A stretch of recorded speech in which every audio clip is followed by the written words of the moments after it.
It's my feel-good breakfast show.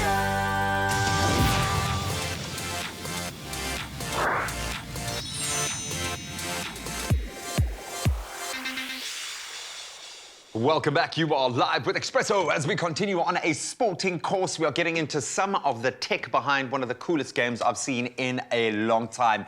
NBA2K22 has an incredible feature that allows you to scan your face into the game and actually become a character. So Grant's here to show us how the process goes and yourself. And I mean, look at you, man. I know.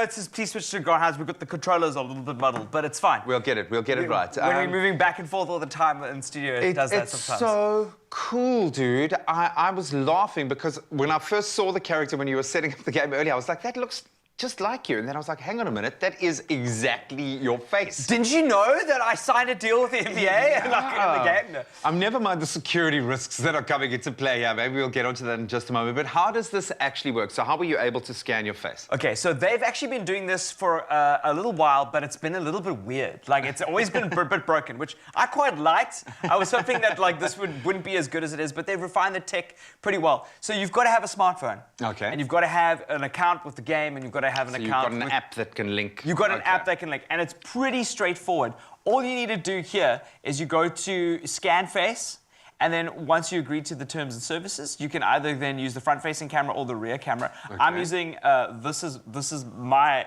face right now, and then they want you to you know, get ready into a nice. This is a very nice studio for lighting, so you can do that, and then you literally scan your face. I did it in studio this morning, and you scan your face by moving it in and around the environment. What I love is how it nailed your hair, dude. Yeah, so then once that is scanned, it will upload. So once that's scanned, it will upload. And then I can do a couple of small tweaks and in-game. But the technology that we have on our smartphones is so advanced right now, they can get a lot of information about what your face will actually look like in 3D. Right? And look how convincing it is. It is absolutely amazing. Can you scan my face? I'm so desperate to have this done, man. We can totally do it. It takes like a little while to do, and this is why I was really hoping to do Carl and then make the smallest character in the game that I could. But that's a bit rude, eh? No, Carl and I are the same height. What are you talking about? But now it's not just your face. It's your face with a range of different expressions. How do they get that right? Okay, cool. So it's actually pretty straightforward. That technology you've seen in films. So they use points around your face. Those are like, you know, when you see people with little masks on and lots of little dots, and those tracking dots track all your facial expression. I don't know, I'm doing this as I speak. I'm doing it as well, don't like, I? Yeah. I'm gesticulating as I talk. And those little tracks and cameras, so it's a helmet that you put on, and then those little motion tracking points track like your eyebrows and your eyes and your cheeks and your smile and so on.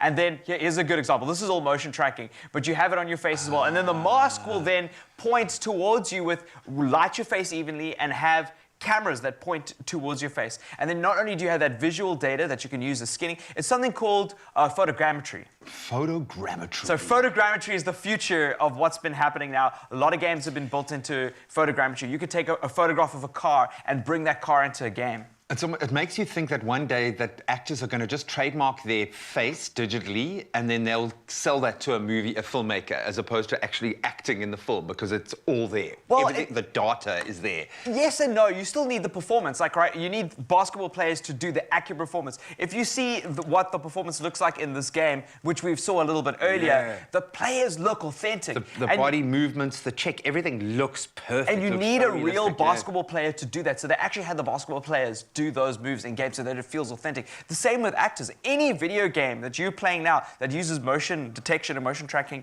needs to look authentic, and that is through voice actors. And it's kind of gone through this process. I've got to ask you, as a gamer, how much better is it being able to invest yourself in this way? Oh, man.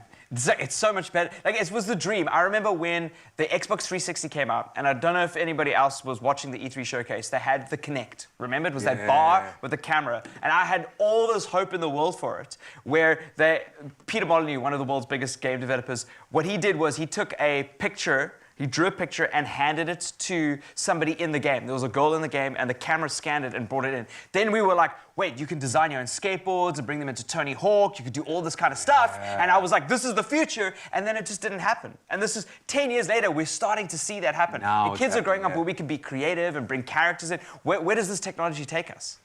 Is there a danger to this? We've spoken about like how much data you give over to the cloud, if you will.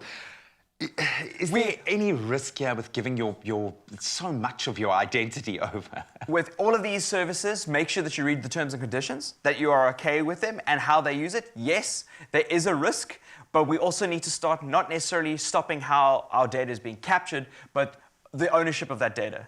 That's the most important part. Like you were saying, the likeness that you have or a celebrity has is their likeness, and they could lease it out. Yeah. We need to own our own Non-fungible. likeness, our information. Absolutely amazing. I love your arms in this as well, dude. I didn't scan them in, I swear. Oh, no, you did. You definitely did. Absolutely mind-blowing where technology has gone and how far you can take immersing yourself into a game. Absolutely brilliant. But right now, let's immerse ourselves into Heritage Month. The best way, get outdoors, put something over some coals. Enjoy.